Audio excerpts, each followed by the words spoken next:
Alright, welcome to North Creek Park. You might have noticed that the weather has changed, and it's because I've been procrastinating uploading this video.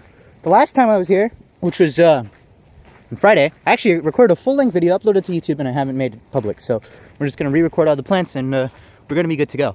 That day it was sunny as hell, hot as hell. I was being cooked alive, and I was not having a good time.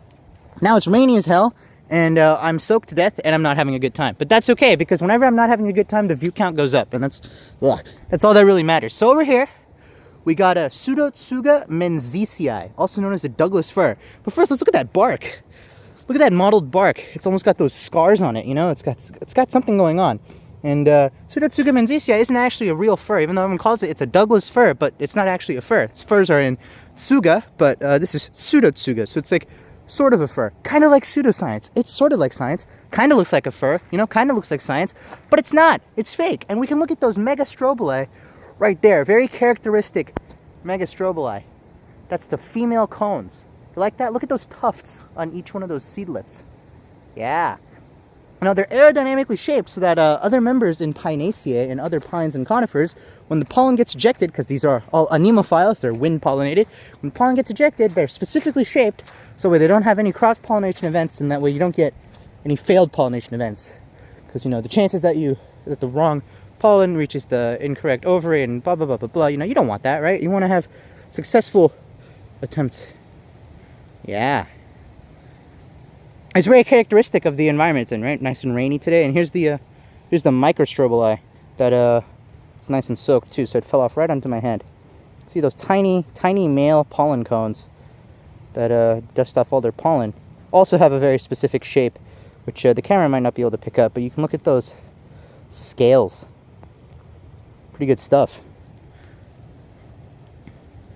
Yeah. All right, let's get right into the wetland. You know, the best part about days like these is that there's no one around. So you can hear all the animals hiding away. I mean, they're not around either. Who's going to come out in the rain? But if you do listen carefully, you can hear some birds. I can't identify birds yet, but you might be able to hear them over my crunchy footsteps and soaked sweatpants. I made a poor wardrobe choice today, but that's okay. We got some more Acer palmatum, probably, or Acer circinatum. Now it's got those winged samaras, and this one's got a, you know, a group of 3. Kind of weird. Normally they're in 2s, but this one's in 3s. Kind of cool. So yeah, those samaras, of course, we saw that in video 2, where all the helicopters, so to speak, and they'll whenever they have a successful pollination event, the seed will reach far away, and that way these trees aren't competing with themselves for where they're growing. You know, it's, from an evolutionary standpoint, it makes sense, right? So they're gonna like, oh, I look at the maple tree, it's got winged fucking seeds, blah, blah, blah, right? It's not just a pile of facts. Oh, sorry.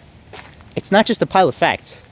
And, you know, when you think about it from an evolutionary perspective, it becomes like almost an art, right? But you live in that art. So it's a glimpse, right? And every time you blink, in terms of geologic time, that glimpse changes, all the plants change, all the animals change, everything changes.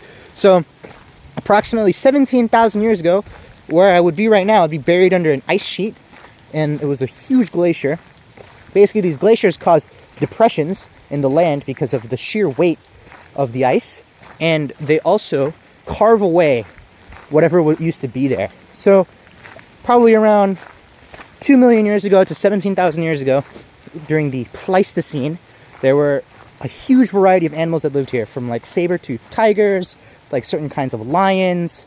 You got bison, some ox, but most interestingly is that you had a certain pine tree called hemlock pine. I forgot the name. It's albus something. God damn, how did I forget? But what's really cool now is that it's only found in alpine terrain, right? So now you can only find it in the Rocky Mountains. So what used to be growing here, right, you can say, okay, this area used to be kind of like an alpine climate. It used to be kind of high elevation until the glaciers came and mowed it all down. So that's what it's like today. You can see some fog in the distance, all those trees, conifer forest, where the glacier didn't really do too much of a good job. And if you look on the right, you can see the yuppie billboards in apartments that no one can afford. So yeah, pretty good stuff. Alright, so over here behind the ferns, we got something called Hypericum perforatum.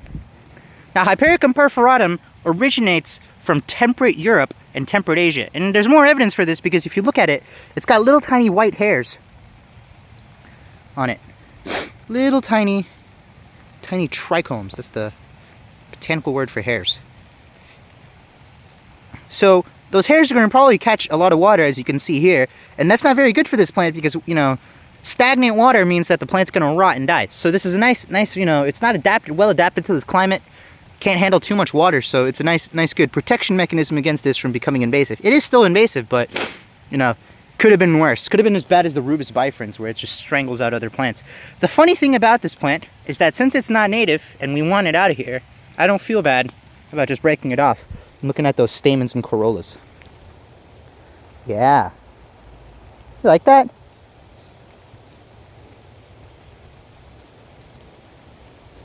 You know, some people in herbology, or herbology, what is it called? Herbalists? Those people, those quacks, they'll make a little potion out of this and, you know, put it up your ass.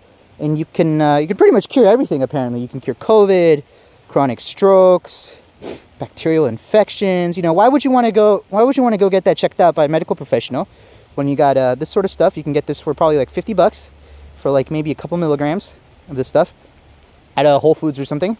And, you know, really boosts your immune system, you know? You know how I boost my immune system? I take a rusty fork and I stab myself in the leg. It's a really good immune system boost.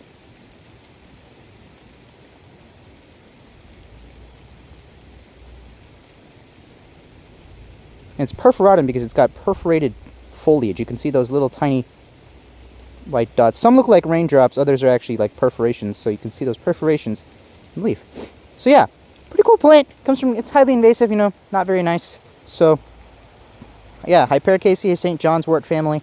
You know, make a little potion, put it up your ass. You know, there's a thing about these sorts of untouched areas, right? Like there's an economic sort of I don't know what to call it. It's like a concept. It's called tragedy of the commons, which basically says that everyone acting in their own self-interest isn't necessarily good for the whole community. So, right, there's like that invisible hand theory by Keynes or whatever, and he was like, oh yeah, you can everyone acting in their own self-interest will eventually benefit society as a whole. But then there's tragedy of the commons, which basically says, imagine you have a finite pasture with a bunch of farmers, and each farmer says, well, in order to maximize my profit from this pasture, I want more cattle in my herd, right? Because, you know, the pasture is open use, anyone can use it, so I want more cattle in my herd. And eventually what happens is there's too many cattle, the pasture gets overgrazed, and no one returns a profit. So there's that other concept. What's actually happening in reality is even worse. The pasture is better left ungrazed. It's not a pasture, right? It's a wetland. It's doing things for you. Even if you somehow translate it economically, it's worth more than even the first cow, right? So forget diminishing returns, forget opportunity cost, right? Like the first cow is worth nothing. You're losing money with the first cow. Leave these places untouched. You should appreciate them for what they are and what they do. That's basically the main point behind all this. So, you know, it's not tragedy of the commons. It's even worse. Okay, let's get into more plants. All right, so over here we got Spiraea douglasii in Rosaceae.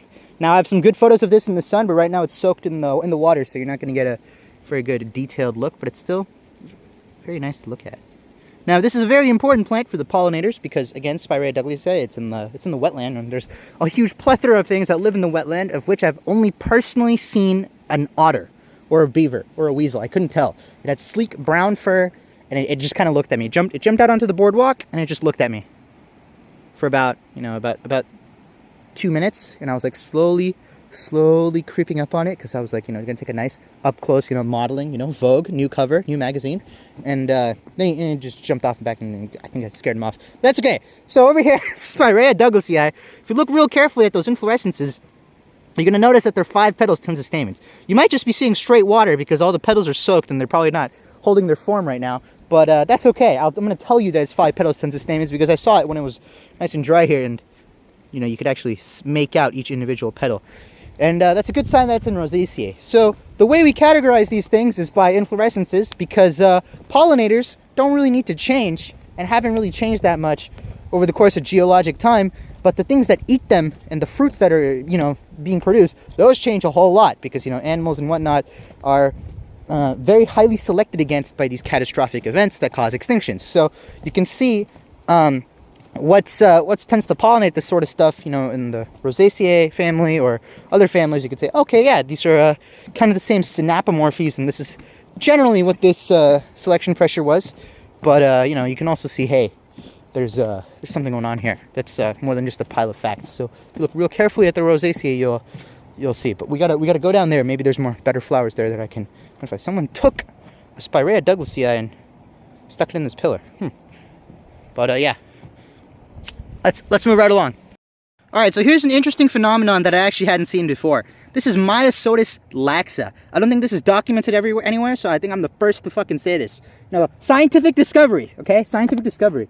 The flowers are pointed downwards in the rain, okay? That way you don't get that pollen washed out from those raindrops, right? And that way when it dries up, you can make the plant erect again, and it'll have some pollen ready. So here's Myosotis laxa, and it's got those nice blue flowers. Usually they're facing upwards, right? And this is in Boraginaceae, by the way. Usually they're facing upwards, right? At first I thought this was just like a kind of a boring plant. Right, cool, yeah, five blue petals. No one really seems to have noticed anything. But it's drooping downwards, right?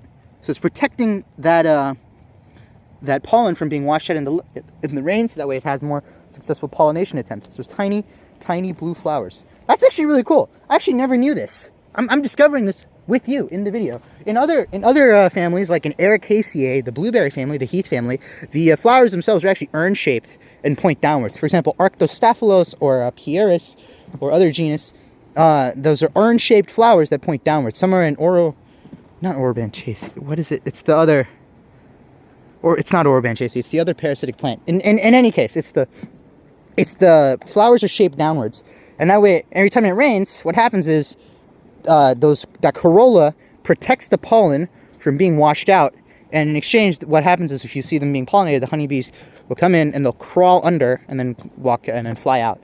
So it's pretty cool stuff. So this is another thing. I didn't actually really think of this. I was like, man, it's just a small flower. Like, how does it even get a pollination attempt? Because it's blue, right? Not very highly attractive. Now I realize, oh, it's got a little trick up its sleeve, right? The flowers are lowered whenever it gets a little too rainy, so that the pollen doesn't get washed out. That's super smart. Would you have come up with that? Huh? Would you have come up with that? I don't think you would have. Fucking Leucanthemum vulgare. We saw that in the last video. Just makes a bunch of tiny florets. Doesn't even care. It works so well. Just moves on. Like us, we're gonna be... Okay, never mind. I thought I said the next plant, but that's okay. Like us, we're gonna be moving on. So here's what appears to be a relatively intact specimen, if I can reach it without stepping into the wetland, because I'm on the edge of the boardwalk here. It's very slippery. Anyways, I don't know how I'm gonna do this. I might just show some photos of it in the sun, but where is it? No, it's gotten really soggy and washed out. You can't really see the form factor. It probably indicates that it's, you know, doesn't really stick around for too long. It's just got so many flowers. It's just dumps all its pollen, gets those successful attempts at a genetic recombination, and then doesn't care. It's like, all right, cool, I don't need the flowers anymore. That's how it survives. Maybe it's clonal. You never know. But what I do know is that my camera won't focus because there's water in the lens. Is this a good idea? I mean, this one maybe. Yeah. You can kind of see it. So anyways, you got those 5 free petals. They're not fused to each other. They're free. And now you can see each little umbel, and it's like a umbel, little tiny balls of flowers here. Pretty good stuff. Someone's going to walk by talking on their phone. Let's cut. Someone's sales in their company aren't going quite right. Well, at least that's what I picked up. I don't think they're speaking Hindi, so I don't really understand what they're saying. For the record, I don't speak Hindi. What is this? Yeah, it's Spiraea douglasii. I mean, you can kind of see it. So basically, you can make out those flowers. So this one doesn't have that evolutionary benefit of protecting its pollen from getting washed out. So, you know, you can probably judge like, hey, okay, it just dumps all its pollen at once.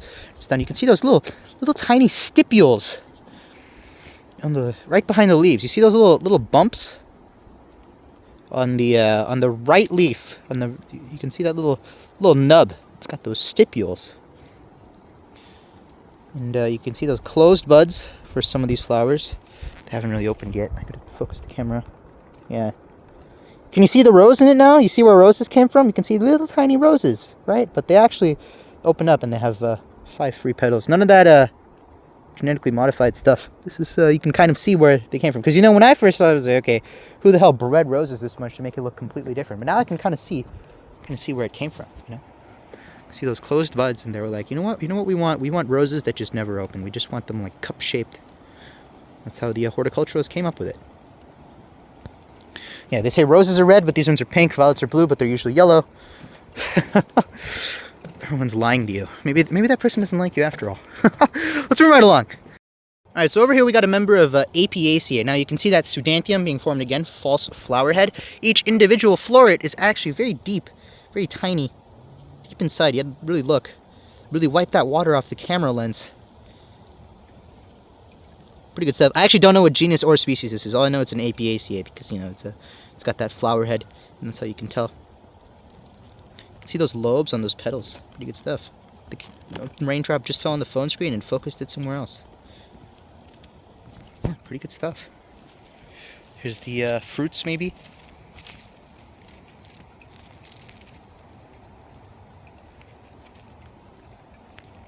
I think it's kind of nice.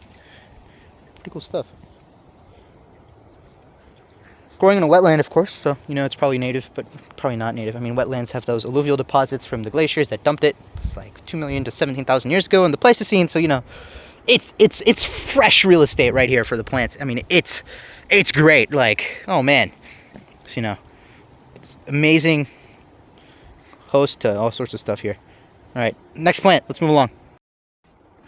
There's some sort of wasp or bee that is flying in front of my face.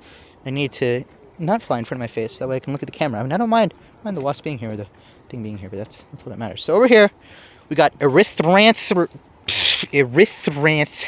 guttata. If I can even say that right. Oh, the flower just falls off. Can I take it? Thank you. Okay, so one of the fused petals has fallen off, so it's not a very good example, and also the gynoecium and the androecium have just been detached and left. Okay, so this isn't a very representative example of what we're trying to look at, but this is Erythranthe guttata. There's 2 fused petals. Let me. Can you fuck off? Goddamn wasps. Okay, let me find another. Let me find another one. Give me 1 second. All right, so that upper fused petal has actually folded back in on itself, and it's on my cheek. Get off my face, stupid wasp. Okay, let's see if I can. You see how it's folded back on top of it? Is it really important? Am I ruining your guys' botanical experience? Here we are. Just like that. And then you can look at the back, you can look at the calyx. Always remember to look at the calyx. It's got 5 sepals, 5 fused sepals. It's not even focusing. There we go.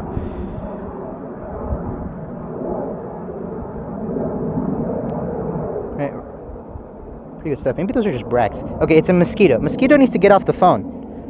Land it on the goddamn phone screen. Okay. Yeah, pretty good stuff. If we look inside, we can see those anthers near the back. See those yellow anthers? So it's cup-shaped and it's inviting like this. That way, you know, the pollinator has to enter all the way inside. You know, really guarantees that pollination event. So over here we got Mentha arvensis. This is a mint in the mint family Lamiaceae. You can tell because all members of Lamiaceae have that square stalk. Right? So if you look at that stalk, it's a square. You can feel those sharp margins, and you can say, okay, yeah, that's a square. You feel it out, and then if you look real carefully at the inflorescences, this is a really good example of what mint flowers look like. They're 4 petals. There's a goddamn mosquito on my forehead, but man, the photo is so good. Look at that. Look at that, covered in. Goddamn. Okay, hold on. Okay, here we are. Here we are. I gotta get my hand out of the photo. You don't want my hand in the photo, right? This is a botany fucking channel, not a hand modeling channel. This. Can I get a good thumbnail like this? This might be good. Right? No, it's not. These mosquitoes need to fucking learn their lesson, man. I'm here documenting you, okay? Relax. Wait your turn. Oh yeah, that's good. I'll get my hand out.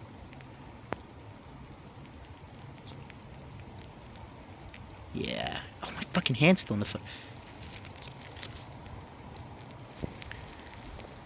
How do I make my hand invisible? Do I have to just crop it out? I don't want to crop it out. That'll give an uneven look to it. Maybe, I don't know. We'll see. You got some Carex here. Or maybe that's a rush. Let me check. Yeah, no, that's a sedge. Here we are. This is it. Oh, yeah. Right there. Boom. Okay, maybe if I can get one with the Myosotis, laxa, and the Carex all in one, this will be a great thumbnail. I'll get at least 2 or 3 views for this. No, maybe if I'm not going to be able to do it. Alright, I'm gonna take some more photos and then we'll continue with the explanation. Alright, so like all members of Menziesii, the mint family, these guys are also very smelly. So if I were to just kind of, you know, rub one of the leaves and take a little sniff, you can pretty quickly tell, yeah, that's the Menziesii, it's in the mint family. You know, pretty good stuff. It smells very nice. So those are 2 defining characteristics of Menziesii. They got those square stalks, and you can see those square stalks. They got the opposite leaves, right? And then they smell really nice. Mmm. Yeah. So, very attractive to the pollinators, of course, because probably of the smell. Maybe something eats this, who knows. And you got those flowers shaped like that. What appears to be 4 petals. But it's pretty good stuff. Yeah. Alright, let's keep going. There's like 5 or 6 plants just in this region that I've already covered, so we gotta keep going. Alright, so the Carex. This is a Carex, this is a sedge. This is Carex crawfordii or something. I don't know. I can't actually tell. But let's look at those seed capsules. Let's look at those inflorescences. Now Carex also emerged in the middle of the Pleistocene, just before the Pleistocene ended, around 20,000 years ago. So these guys are relatively new, you know, new people to the landscape, and also the landscape is also new. So these are fresh, hot off the press, fresh species, right? So about as new as it gets, as opposed to, you know, looking at like viruses in the lab and you're looking at like, you know, evolution in that sense. But you know, that's cheating. Anyways, so here we are. Pretty good stuff, you know. It's kind of a cool looking karst. Looks like a grass, but it's not actually a grass. So the defining characteristic of Spiraea is that the stalk is it's triangular and it's tough. It's nice and tough. So like in Menziesii, right? Those are eudicots, right? But in Menziesii, the stalk is square. Here, the stalk is triangular. And, you know, it's also, you know, multiple of 3, so it's like, okay, yeah, that's probably...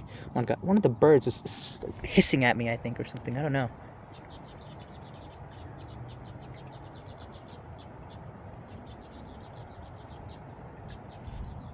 Something's going on.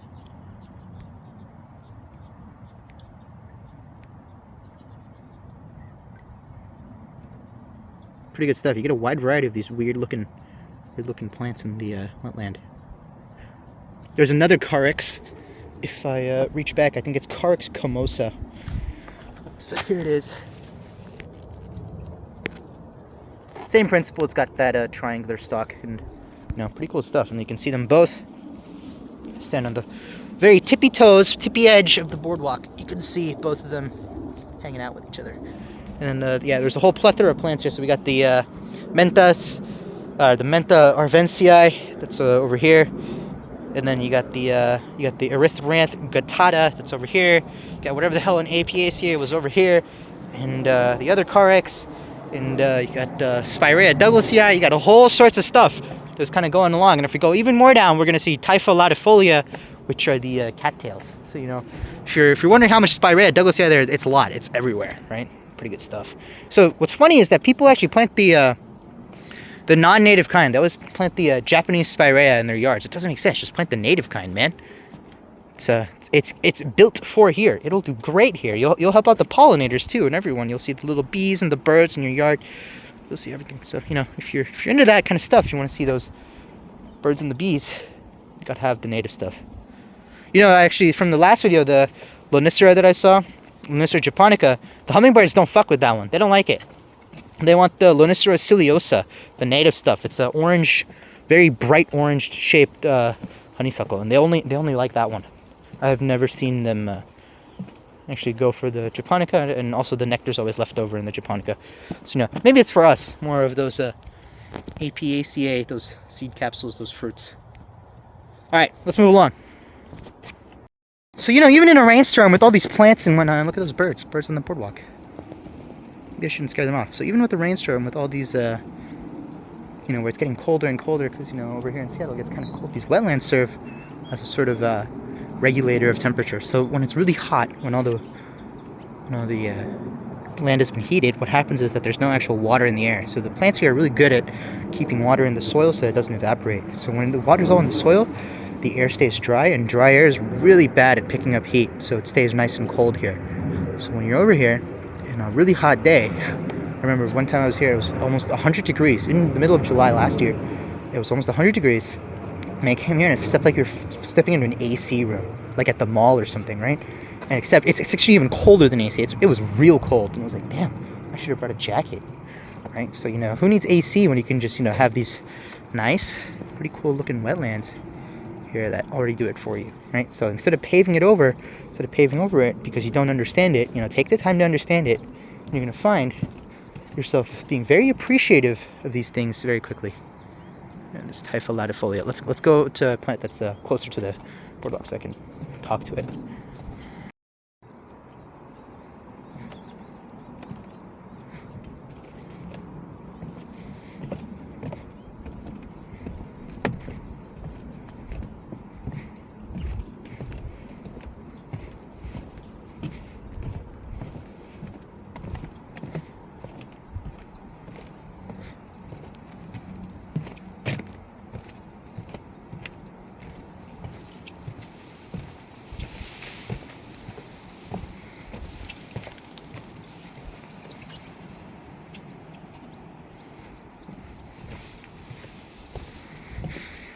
Getting covered in seeds, right? So if any animal runs through, they're going to get all those seeds caught on their fur, especially when their fur is nice and soaked. Nice little successful germination event here. All those seeds of all those grasses rubbing against me. Things you wouldn't notice if you never came here.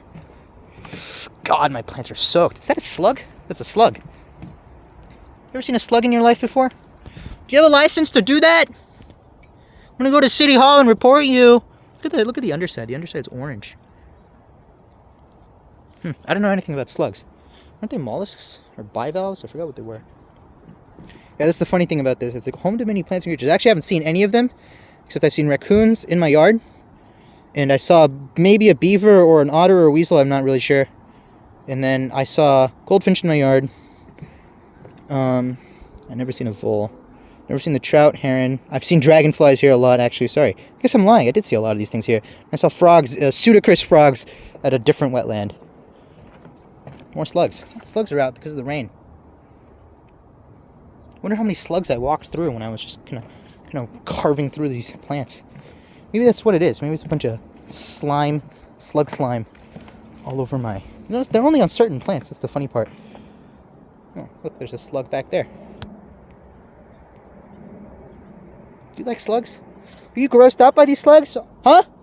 You know, I can upload more of them if you want. I know some of you guys are into that slimy. Okay, I'm gonna stop talking actually. Let's go find it real close. Typha latifolia. And also another interesting observation I've made is on this okay, there's a bunch of birds. On the grassy side there's no slugs. Okay, and then on the more like diverse side there's more slugs, so you know, kind of important. You know, the slugs stretching out. So what's cool about these cattails and Typha latifolia is that these upper flowers, they're staminate. Yeah, staminate. They're staminate flowers. Those are the male flowers, and they're all gone. So we'll go find another one. And over here, these are the pistillate flowers, the pollen receptors, and it's gotten real squishy because of the rain. It's soaked up all that water. So you can look at that. Each individual flower. I don't know if we'll be able to make it out. Yeah, it's probably got some amount of petals and whatnot that we can probably make out. Probably not actually. The receptive ones don't need petals, right? They're not attracting anything. Because once you're attracted to the staminate flowers, you're just gonna walk around and you're done, right? So yeah, probably only the staminate flowers that are show. You're gonna have to go find some. And yeah, another interesting observation. Look at those leaves. Look at those leaves. They're folding in on each other. So if this moves back, you can see how they're cupping each other right here. Right, so it's not actually a real stem. It's actually a series of cupped stems that have been layered on top of each other. Look at the inside of those leaves. They've been layered on top of each other to form what appears to be a stem. It's not actually a stem. If see that broken one right there. If I can pull it out, then I might be able to show it. I don't want to break this one. Yeah. Alright, let's go find a broken one. You like the ASMR part of this, huh? You like hearing the highway that's somewhere over there? You hear that? It's like that. It's just like this rumbling wind sound. It's the highway. That's I-405. Maybe you can't hear it. I can. But if it weren't for that, it would be nice, dead quiet here. Maybe I have to come here in the middle of the night. I don't know if it's very safe coming here in the middle of the night. You know, those slugs, they'll get you. Oh God, they've absorbed so much water, and it's just getting rubbed all over me. All these seeds that are gonna get caught in my sweatpants. I'm gonna be shivering me timbers when I get home. Look at those cattails sticking out. Let's keep going.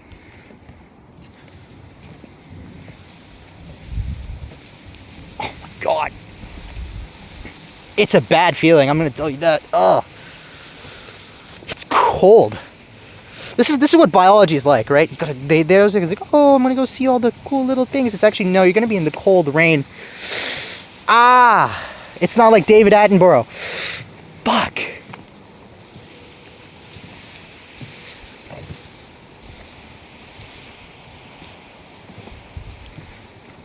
You know the worst part is, on the way back, all the grasses are going to be pointing that way, so I'll have to walk through them again, right? It's not like I'm carving away from myself. I'm carving away against myself.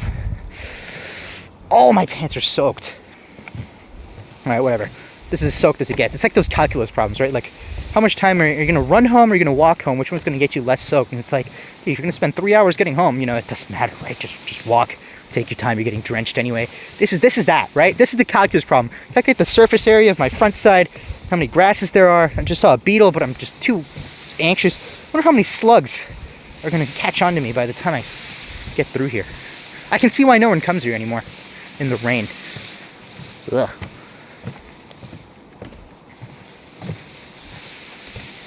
More Carex. Spiraea. Alright, let's keep going. All the water is collecting on my pants and soaking down into my shoes. I don't know if I feel comfortable continuing. Look at this. Should have worn jeans. God damn. You know, the other guy with the umbrella who's talking about his sales for his company or whatever, he actually came from this side, so I'm actually curious how he got here. It's kind of bold. Ugh. Shoes are soaked. Alright, I think this will be the last plant. This is Lonicera involucrata, twin honeysuckle. And you can see those twin seed capsules beginning to form on this. This is also in Caprifoliaceae, native. Plants it wherever you want. Hummingbirds probably love it. It's that good stuff, you know? So as you can see, this wetland is very highly adapted for the conditions it's in. It's also artificially continuing those conditions. I mean, I should say naturally, right? No human intervention. So it's naturally continuing those conditions so that no matter what happens, any external stimulus or whatever, it's maintaining that nice regulation. Got some winds. You can see those clouds moving. Yeah. Actually moving pretty fast for me. I don't know if they show up too well on the camera. Pretty good stuff. See the water coming out of my shoes. As you can see, I'm not very well adapted for this area. You can see why all the beavers and otters have that sleek fur. Ooh, a lichen. And then you can see why all these beavers and otters have that sleek fur so they can hang around here. Because, you know, the water, es un poco importante para vivir aquí. Or is it por vivir aquí? I always got marked down on that. For some reason, I always got that one wrong. It's por para. Because I always thought I was right. And then the teacher made a clarification, and then I started getting it wrong. You know, it's like one of those moments. I think everyone can relate to that, right? You start overthinking it, you start getting it wrong. I think ser and estar. Ser y estar. That one I fucked up all the time. And I actually thought I was right, and then the teacher made a clarification, and I still kept getting it wrong. So that one took a lot of practice. But yeah, that one was good. All right, we're back. We're back. Ah, it's cold. It's like the second I pull on my camera again, it starts raining like hell. It's not. They just don't want me to film, man. They just don't want me to film. Got some duckweed, fastest multiplying plant in existence. Just grows like crazy. Aquatic plant. People use it in their little aquariums as a sort of cover, I guess. I don't know. And then they have to keep fishing it out. It's kind of great. Hold on, I gotta sneeze. And the last time I didn't give you a warning, so this time I'll give you a warning.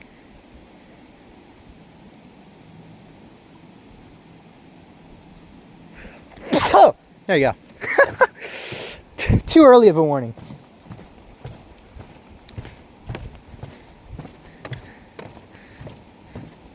Pretty good stuff. We're almost at the end. Then I can take the bus back home. It's only one stop. It's not even worth it. I might as well just walk back. Yeah, totally. I'll totally walk back. You know, I'm glad they didn't pave a road through this, right? Because it's actually, you know, oh, slug. You know, even though it's wet and kind of not nice to be here when it rains, it's kind of really is nice when it is summer. And it's also a lot of things to appreciate even when it does rain. So, you know, best to not pave a road through these things so you can have that barrier, that protection for all the things the wetland does for you, you know. Many of which we don't even know yet because, you know, there's not a big interest on appreciating the things around you, know, appreciating the pasture, right? It's more about, okay, how can we maximize the cow? Like, you know, there's a better solution, right? Don't have a cow. Just leave the pasture as it is. It's not a pasture for cows. It's got innate value. You got to appreciate that. More of those cattails, and you can see those staminate flowers on the top. I mean, I'm not going to be able to reach it. Let me go find a closer one.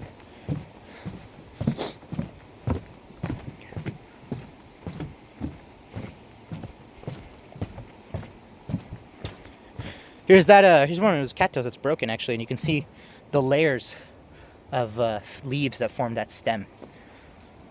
Move it up. That's very thick, tough tissue. Very interesting. I wonder if I can... Yeah, very, very thick and tough tissue. Typha latifolia. Good stuff. And that's how it maintains, that's how it's still erect, even when all the other plants have fallen over because of the rain. These guys, you know, despite not being woody, despite not having that woody tissue, despite being herbaceous, they get that dexterity from that fake stem. Very cool stuff. All right, that's officially it for today. Until next time, hope you enjoyed. Bye. There's an otter. There's an otter. There's an otter. There's an otter. Hi. Hi. Hi. Hi. Oh my god. Oh my god. I said thanks for watching, and then it just walked away. Hey. Hey, come here. Hey, come here. I'm not gonna eat you. Oh, he left on the boardwalk. God damn. That's number 2. That's the second time I've seen an otter. Or a beaver. That was a beaver, actually, because of the fur coloration. Wow. I guess it was worth it going through all that stupid, yucky grass. All right. Bye.